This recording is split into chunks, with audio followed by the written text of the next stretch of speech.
For some of you, it will be your first Milsim experience, 12 to 36 hours of immersive airsoft that's as tough as it is tiring. But I guarantee, after all is said and done, you and your buddies will be talking about it for years. Packing your gear correctly before the Milsim can make or break the experience. Before you begin to pack, consider the specific field that you're playing at.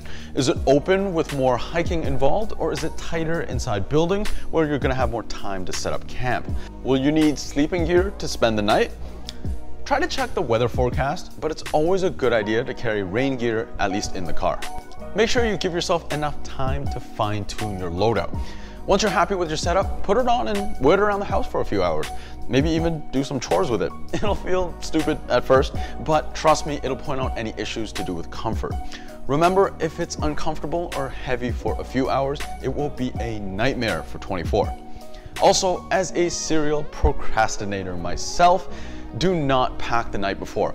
I've been there, and trust me, you always forget something. This list is less about airsoft specific equipment and more about items that will just make your experience a little bit more enjoyable. Let's begin. The first item on our list is a list. Either on your phone or on paper, make a full list of all the items that you'll be bringing to the Milsim.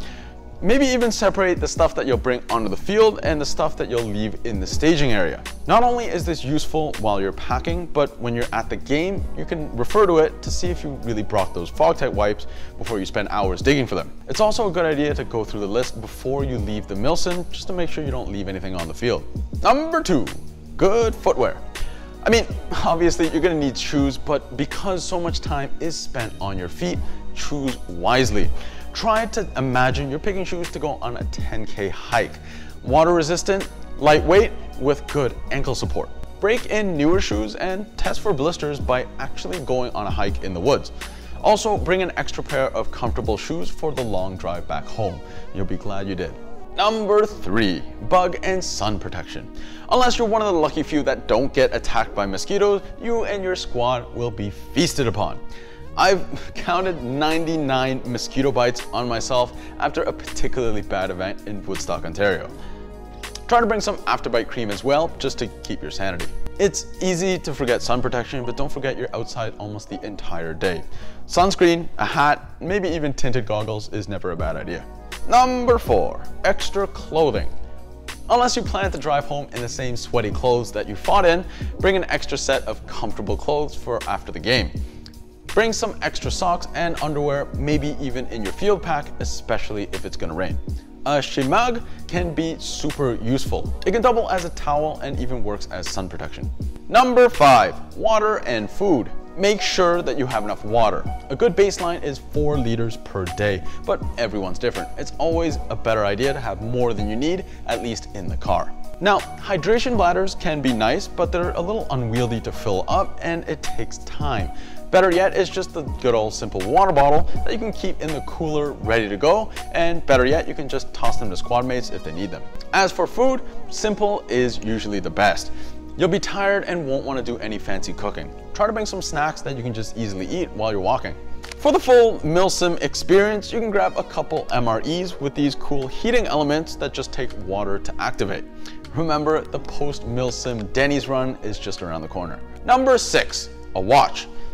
Yes, we all have smartphones with clocks on them, but a good old wristwatch is critical for any coordinated squad movements or just to see how much time is left before the Denny's run. A tip for G-Shock owners: some bug spray can eat away at the plastic, so it's a good idea to take off the watch before spraying. Number 7, ice packs. If you're wearing a vest that takes plates, swapping them out with ice packs can really keep your core temperature down. If you're bringing a cooler anyways, it's really nice to have a couple ice packs in rotation. If you're still overheating, bring some spray soft, or well, just duster gas.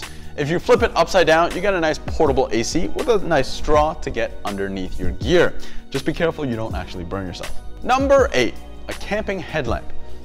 Most guys will have a weapon light on their rifle, but it's nice to have a camping headlamp like this one to find your way around at the wee hours of the night. Plus, you get to keep both hands free. Try to find one that can drop down to just 1 or 2 lumens, as it's better for your night adapted vision. Number 9, garbage bags. If it starts to rain, put your gun inside of one and poke out the muzzle. Ta-da! Water protection. It can also double as a poncho or a tarp if you need it. Of course, don't be that guy that leaves garbage at a Milsim. Pack up your trash before you leave. Number 10. Wet wipes, aka the Milsim shower. A small pack of wet wipes can be a godsend when you've been sweaty and covered in mosquito repellent for hours on end. It keeps you smelling somewhat fresh and also doubles as TP in a pinch too. And there you have it, 10 items that will hopefully make your Milsim a little bit more enjoyable. I hope you found this useful, and leave your favorite Milsim item in the comments down below. As always, thanks for watching, subscribe if you haven't already, and we'll catch you on the next one.